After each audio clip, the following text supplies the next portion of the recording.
Je terminais la dernière fois sur ce qui ne cesse pas de s'écrire. Et je voulais parler évidemment de... C'était vraiment une façon de parler du masque. Je veux dire par là qu'on pourrait penser qu'il faut enlever le masque, quoi. C'est pas du tout ça. C'est pas du tout ça. Le masque, la dernière fois, je l'ai articulé à la dimension du sens et de la signification. C'est-à-dire à quelque chose qui a une certaine présence, hein, à ce qui fait rapport en quelque sorte entre un mot et une chose, hein, d'une certaine façon.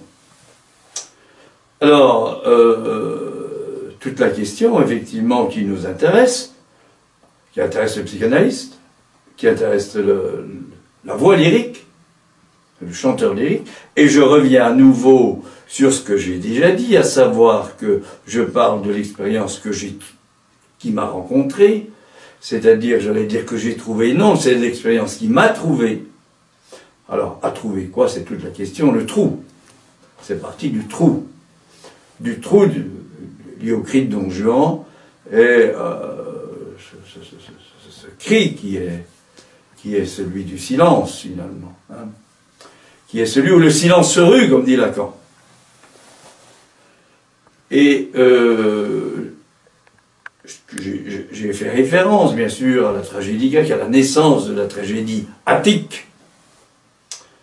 Attique, ça veut dire que c'est en proximité d'Athènes, hein, c'est pas dans le Péloponnèse, c'est dans le nord de la Grèce. Et en 535 avant Jésus-Christ, pour montrer que justement, ce qui était là, ce qui tournait très bien là, hein, le chœur dansant, chantant, autour de l'autel, eh bien, à un moment, quelque chose, un aléa, alors on va dire une idée, bien sûr, celle de Thespis, du Dème d'Acaria, va faire que, eh ben, enfin, c'est du moins ce qu'on raconte, hein, bon. Mais c'est important parce que c'est transmis comme ça, donc que ce soit tout à fait vrai ou pas tout à fait vrai, c'est même pas le problème, hein. Eh bien, à un moment, effectivement, de ce cœur, c'est le cas de le dire, de ce cœur qui tourne bien à rond. Comme quand on parle, on tourne en rond, bien sûr, évidemment. C'est ça qui se passe dans une psychanalyse. Et il faut laisser parler, pourquoi? Pour que tout ça, ça s'use. On use pour que ça s'use. Voilà. Voilà l'aria en question, qu'est la séance. Eh bien, ce qui s'est passé, donc, à ce moment-là, c'est que, à un moment, il y a eu un trou. C'est-à-dire que le cercle n'était plus tout à fait rond. On ne pouvait plus tourner en rond. Pourquoi? Parce que, le chef de chœur, le coryphée, est retiré. Et à partir de là, la tragédie naît. Pourquoi? Parce qu'il va y avoir un dialogue très particulier entre le coryphée, qui va prendre la place du héros, bien sûr, du héros tragique, et puis le reste du chœur, qui va évidemment ne jamais se remettre d'avoir été mis dans un non-rapport, dans une disharmonie. Ça peut nous aider un peu à comprendre ce que j'ai aussi abordé, bien sûr que j'ai déjà abordé, c'est à savoir, non pas d'un côté le masque et de l'autre côté ce qui peut se passer chez l'être, on va dire, chantant. J'ai déjà dit que l'être parlant, c'est quelque chose qui se développe, en fait, hein, ce que Lacan appelle le par-l'être, bien sûr, c'est intéressant, mais c'est quelque chose qui se développe à partir de quelque chose qui est le fait qu'une certaine jouissance. Alors, une certaine jouissance, un certain corps, on va dire, de jouissance. Je dis bien article indéfini, hein. C'est pas là. Existe, donc ça relève pas de l'être du tout, ça siste, en dehors. Eh bien, cette jouissance, pour accéder à la parole, c'est-à-dire au sens, hein, la communication, mais ça dépasse, la parole dépasse la communication. Prenons-la comme ça ce soir. Eh bien, il aura fallu, hein, voilà, peu s'en fallu, il aura fallu que cette jouissance, c'est même pas la peine de l'appeler primitive, cette jouissance, liée à quoi? Ben pas liée au sens, moi plutôt dire liée au son.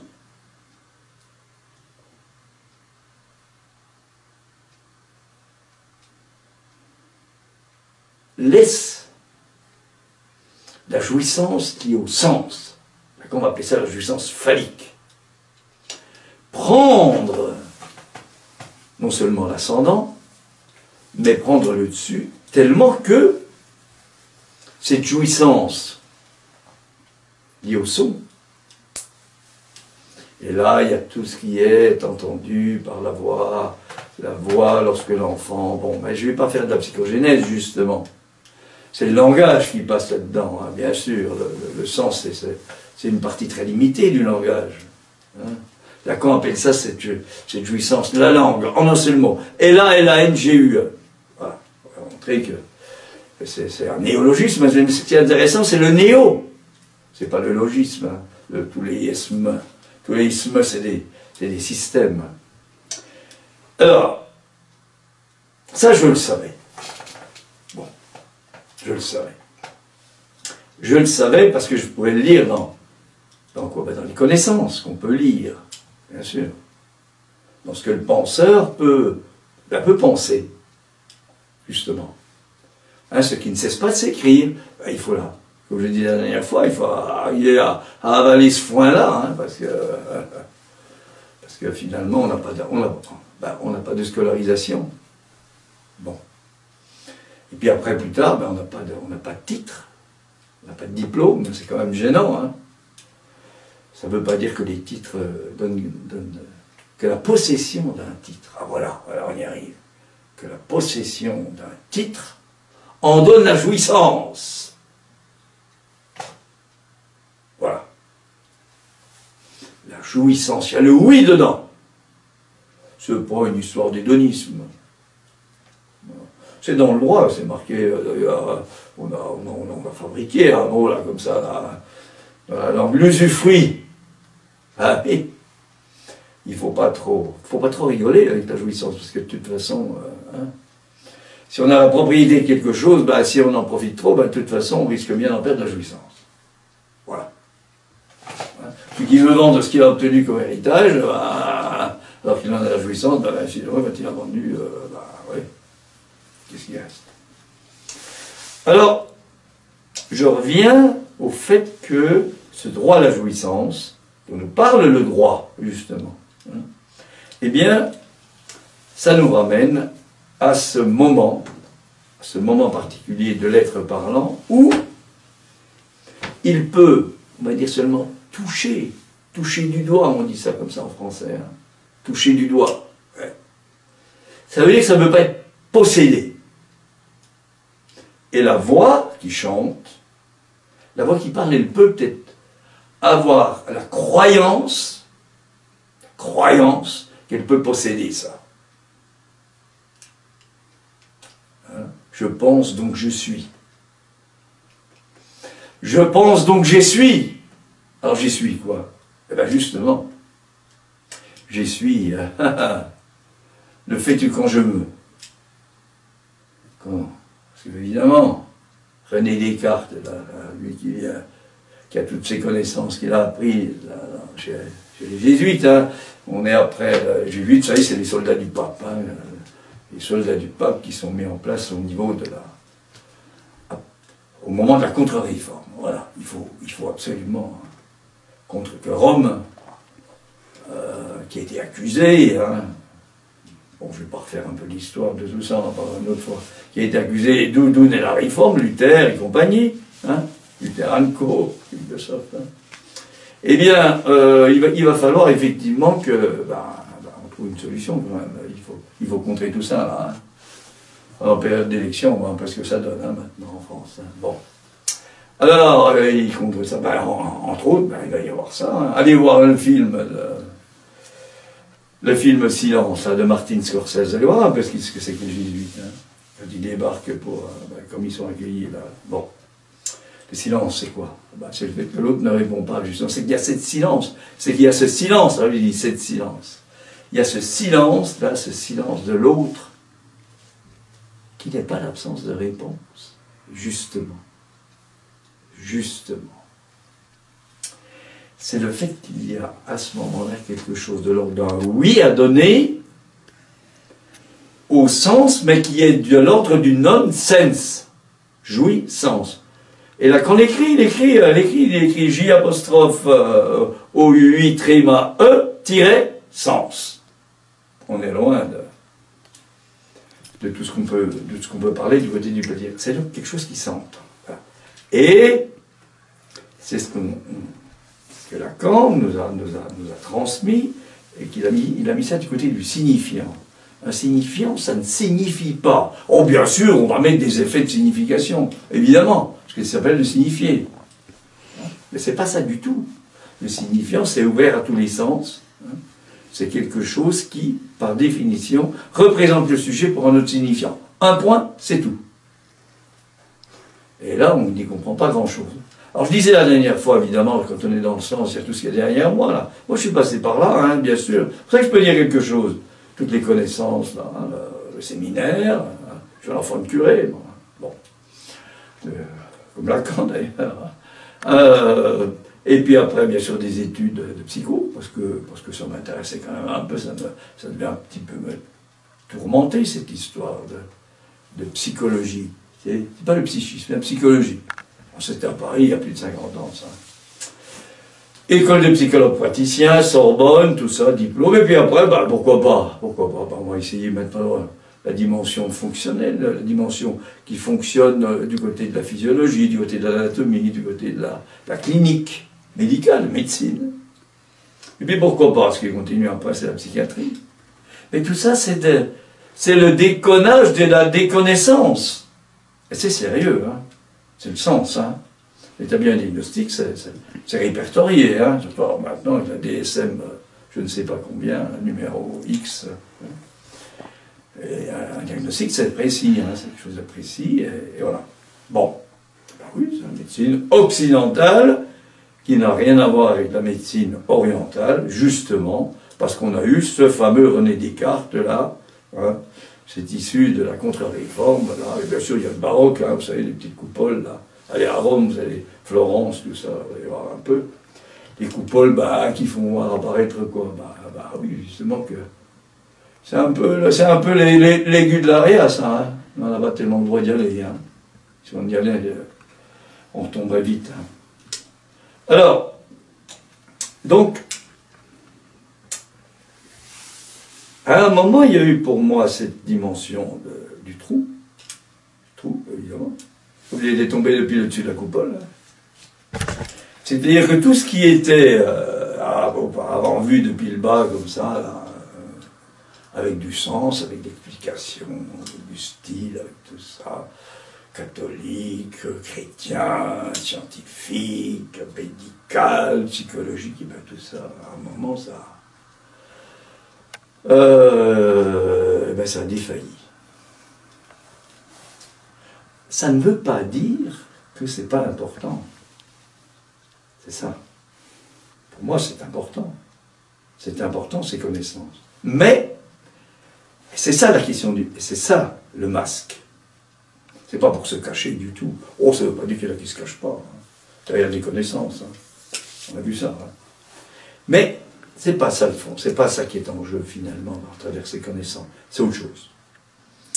C'est que, alors, on revient au masque à nouveau, hein, du psychanalyste ténor. Hein. Vous voyez bien que le ténor, alors on pourra le classifier musicalement. Moi, je prends les mots. Hein. Qu'est-ce qui tient? Qu'est-ce qui le tient? Et qu'est-ce qu'il tient? Eh bien, il tient, je dirais plutôt ça comme ça. Je dirais peut-être autrement, plus tard, mais il tient de l'or. Bah oui. C'est quoi, l'or? Alors, c'est le fait qu'il y a quelque chose d'invisible, d'inouï. Comme il est dit dans les textes, dans les textes, les textes sacrés, là, ils ont des yeux pour ne pas voir, ils ont des oreilles pour ne pas entendre. Ben, c'est ça. J'ai dit de ne pas entendre le sens, de ne pas être figé par le fixe du sens, par la pensée. Et voilà le penseur. On est tous des penseurs. Et pourquoi? Alors je vais vous répondre en tant que cet or, là, or du ténor.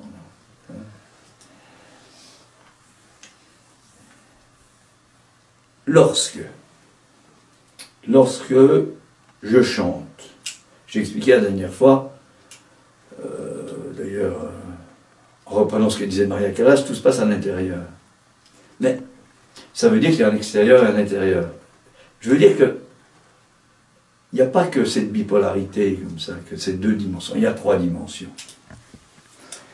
Et, comme le disait Lacan, qui essayait d'articuler en permanence là, son tripode, comme il dit, réel, symbolique, imaginaire, eh bien, il y a quelque chose qui articule ce qui est le fixe, indispensable, au niveau du corps, avant de se lancer pour chanter, pour regarder Corelli, là, Corelli que j'ai mis là, Franco Corelli, qui me semblait être, comme ça a été mis, je crois que c'est M. Leroy récemment là, sur Facebook, c'est sur mon site, sans doute le dernier ténor dramatique.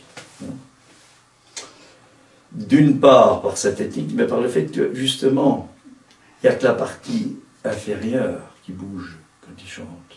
Il n'y a pas de grimace, le reste est fixé. La partie supérieure est fixée. Ça suppose évidemment qu'à l'intérieur de la bouche, alors là on la retrouve, je vous parlais de la langue tout à l'heure, c'est quand même étrange. La partie postérieure de la langue vienne comme la partie supérieure d'un R majuscule, comme ça là, collée au palais. Pourquoi? Pour dégager la partie supérieure du larynx, pour que le larynx ne soit pas en quelque sorte, je ne peux pas dire fermé, parce que c'est justement ce qu'il importe de faire, ne pas être bouché, ça veut dire bouché, pour toutes les connaissances, là. C'est un peu la connaissance qui bouche un peu ça.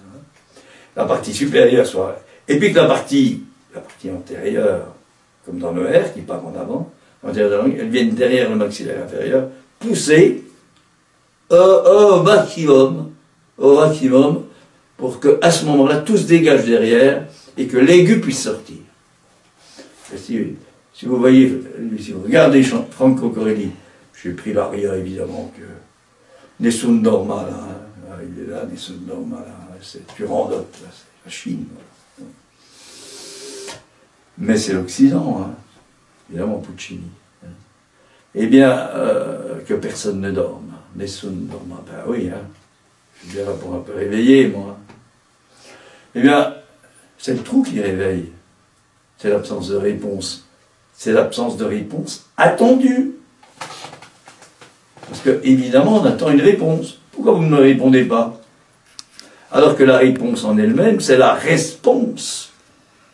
Ce qui est étonnant, quand même, c'est que celui qui est détaché du cœur attique, chef de chœur, il soit appelé Hypocrites. Et la traduction de Hypocrites, c'est le répondant, la responsabilité. Vous voyez, on est en plein là, dans la tragédie attique. Là. Alors, parce que l'heure tourne, il me reste une dizaine de minutes, toute la question c'est d'articuler évidemment le masque quand on chante. Je crois que ça donne une idée de ce qui peut se passer quand il produit. Et produit, voilà, c'est la production. Production. La production d'un signifiant. Parce que le signifiant, il parle comme ça, il parle comme ça, tout ça, ça a été remballé derrière le sens. Ouais. Et puis, Dieu sait si quand ça on risque d'entrer dans la signifiance, et donc il faut du sens. Et alors, particulièrement depuis quelques années. Alors là, on y va. Bon. Eh bien, il importe d'articuler effectivement le fixe, le sens, la pensée, le penseur, au fait qu'il y a quelque chose d'autre qui peut soudainement, alors, non pas être écouté, il ne s'agit pas d'écouter. Écouter, c'est du côté du sens. Ça fait penser aux cellules, là, vous savez, l'écoute, là, les systèmes politiques. Là. Il s'agit d'entendre, d'être tendu. Vous voyez, le ténor, tendu. D'être tendu en. Alors, en quoi? Entendre. Bien, entendre justement ce qui est produit, ce qui vient du corps de l'être chantant et l'être parlant. Il se peut que l'être parlant puisse advenir comme être chantant. Oh, évidemment, c'est pas les petites chansonnettes comme ça, là, simples, où ce qui compte c'est le sens. On n'a rien contre le sens. Hein. Mais c'est ça le lyrique. Et la voix lyrique, c'est celle qui, soudainement, elle n'est pas constante, elle n'est pas là comme ça tout le temps, là, pas du tout, c'est pour ça. Même si on pense qu'elle y est, hein, mais là on est dans le masque, hein, c'est le cas de le dire. Hein. On est Larvatus, hein, parce que, comme je vous le disais, quand il dit « je pense donc je suis », il y a une petite note pour son maître Isaac Beckman, là, René Descartes, il laisse une petite note en bas, là, tout simplement. Là. Les petites notes, c'est important, hein, c'est ce qui passe en contrebande, là. Hein. Quand je monte sur la scène du monde, je m'avance masqué. À ce moment-là, on écrivait évidemment en latin. Hein. Larvatus prodeo. Larvatus. Alors, toute la question, c'est l'articulation donc de ce fixe, parce qu'il faut se mettre dans cette position fixe pour chanter, voire pour parler, bien sûr, et que derrière le masque, j'ai déjà fait le même lapsus la dernière fois, derrière le masque, quelque chose puisse être opéré, voilà l'opéra, une opération puisse être opérée, qui fasse que ce qui ne cesse pas de s'écrire cesse, et qu'il faut le masque, bien sûr, ne serait-ce que parce qu'il faut que ça cesse, hein, et ça ne veut pas dire qu'il disparaît, il cesse, hein, cette nécessité, ce qui ne cesse pas, et si ce qui ne cesse pas de s'écrire cesse, alors ce qui ne cesse pas de ne pas s'écrire, qu'on appelle le réel, hein, l'insaisissable, puisse, le possible, s'écrire, se chanter. Il faut tout ça, il faut que tout ça, ça s'articule, c'est tout ça, c'est pas le lâcher prise, là, hein, voilà, on enlève tout là, hein, méthode couée, quoi, en gros, c'est ça. Hein. Bon. Je rien compte, mais quand je vois les effets que ça donne. Bon, passons. Passons. Alors, il y a donc cette importance que quelque chose passe. Voilà. Passe. Et c'est ce que Lacan avait appelé la dimension de la passe. Quelque chose passe pour que ce qui ne cessait pas de ne pas s'écrire, le réel, puisse s'écrire. Et ce moment-là, c'est le moment qu'on appelle la contingence. C'est pas du tout prévu. Hein. C'est la question du signifiant, la production du signifiant. C'est un produit. C'est le plus dont j'ai parlé il y a 2 mois dans la première séance de ce séminaire. Le plus qui est aussi le plus. Hein. On va appeler ça le plus de jouir. Eh bien, alors, je vais quand même dire un mot là-dessus, hein, c'est pas très...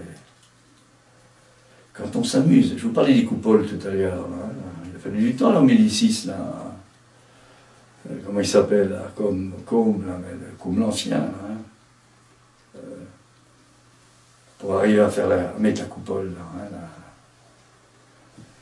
à Florence, hein. Et bien justement, hein, et bien c'est que cette coupole-là, parce que oui, ce que je suis en train de vous expliquer, c'est que à l'intérieur de la bouche, c'est une coupole. Et la langue, elle vient soutenir la coupole. Hein, évidemment. C'est-à-dire que chose peut permettre quelque chose, ce passage. Eh bien, c'est pour autant que, je reviens là-dessus, c'est pour autant que la nécessité de ce qui ne cesse pas cesse, que, à un moment imprévisible,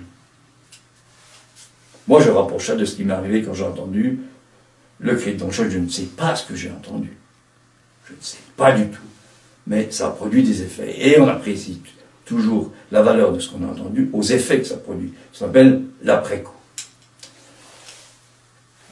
Alors à ce moment-là, ce qui ne cessait pas de ne pas s'écrire, bien sûr, va pouvoir s'écrire, va pouvoir se chanter d'une certaine manière. Et ça touche à la question du son. Eh bien, il faut que tout ça, ça s'articule. Et vous voyez qu'il y a quatre, en fait, il y a quatre éléments là. Le nécessaire, le contingent, le réel et le possible. Et la richesse de l'être parlant chantant du psychanalyste ténor, c'est que tout ça, ça arrive à consonner. Consonner! Parce que l'inconscient, ça consonne. Ce qui est étrange, c'est qu'on arrive à bien sortir les aigus au-dessus et que les voyelles, par exemple les A, etc., un caractère tout à fait éclatant, eh bien, il faut scoltiner les voyelles, notamment les gutturales, les R, pour que la partie postérieure de la langue vienne devant. Bon, alors je vais terminer quand même sur quelque chose, parce que ça fait un moment là que je vous allais vous en dire un mot. Là, quand on aborde ça, je crois, dans le 3e séminaire, la fin du 3e séminaire, sur les noms du père, bien sûr. Après, on va parler des rapports de Freud et de la télépathie. Il me semble que c'est ça. Enfin, c'est que j'ai ce souvenir-là. Et il y a quand même quelque chose là qui pourrait peut-être se rapprocher un peu de ce que je suis en train de vous dire. C'est ce qui était chez on va dire chez les Grecs, hein, l'initiation au mystère. Il me semble vraiment de plus en plus que ce qu'on découvre dans la voix lyrique, c'est quelque chose du même ordre. Oh, alors bien sûr, c'était quelque chose de particulier, parce que les mystères, on n'en sait pas grand-chose. Hein. Pourquoi on n'en sait pas grand-chose? Tout simplement parce qu'on n'a pas le droit d'en parler. Et puis évidemment, ceux qui nous en ont parlé, c'est par exemple Clément d'Alexandrie, mais le problème c'est que Clément d'Alexandrie, c'est que c'était un chrétien. Et puis que les chrétiens, ils pensaient que justement il se passait des drôles de choses dans ces mystères, c'est des histoires de quoi? Vous voyez bien ce que je veux dire, quoi. Ah, c'est comme Breuer qui laisse tomber Freud parce que il pense que Freud, il parle des histoires d'alcool. La sexualité, c'est pas du tout ça. Ça, c'est la génitalité. La sexualité, c'est l'investissement de l'autre, c'est la libido. C'est ce qui fait qu'il peut y avoir une articulation avec l'autre. C'est rien d'autre, la sexualité. Bon. Alors, justement, dans ces mystères, je vais prendre Éleusis. Si vous allez à Éleusis maintenant, vous allez sur le lieu, là, du sanctuaire des deux déesses, il faut être un petit peu initié à quelque chose pour sentir une présence, parce qu'alors là, c'est la zone industrielle. Hein. Ça sent pas bon, hein, d'une part. Et puis il reste que des petits trucs, des petits trous, mais quand même. Hein. Alors, vous savez que ces mystères, je vais prendre Éleusis, parce que quand même, tout le monde connaît ça.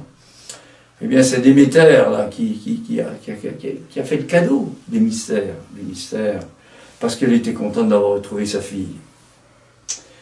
Sa fille, oui, parce que voilà, bon, elle était tellement contente qu'en reconnaissance, elle a donné aux Grecs, c'est quoi ces mystères? Oui, c'est quelque chose de religieux, mais au sens de la religiosité, pas du monothéisme, hein, pas du tout ça, quand on voit ce que ça donne, hein. Quand on voit ce que ça donne maintenant, c'est bon. Eh bien, elle va, du moins ce qui est dit, elle va leur enseigner les rites augustes, les beaux rites, qu'il est impossible, je vous ai dit le possible, c'est ça la trouvaille, qu'il est impossible de transgresser, de pénétrer, ni de divulguer. Le respect des déesses est si fort qu'il arrête la voix. On y arrive, à la voix qui parle. le respect des déesses est si fort qu'il arrête la voix, je rajoute, qui parle. Évidemment, les mondes d'Alexandrie.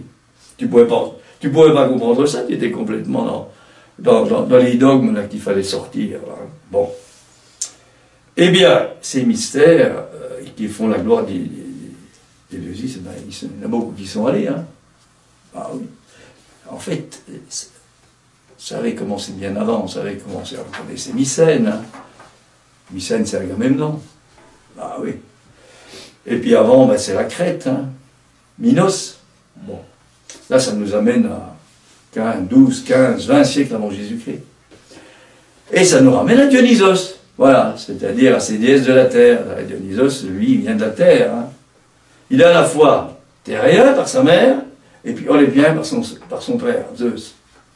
Eh bien, ces mystères, moi je suppose, bien sûr, ça ne peut pas se démontrer, hein, que ça, quand on vient toucher à cette dimension là, de la voix lyrique, par le biais de cette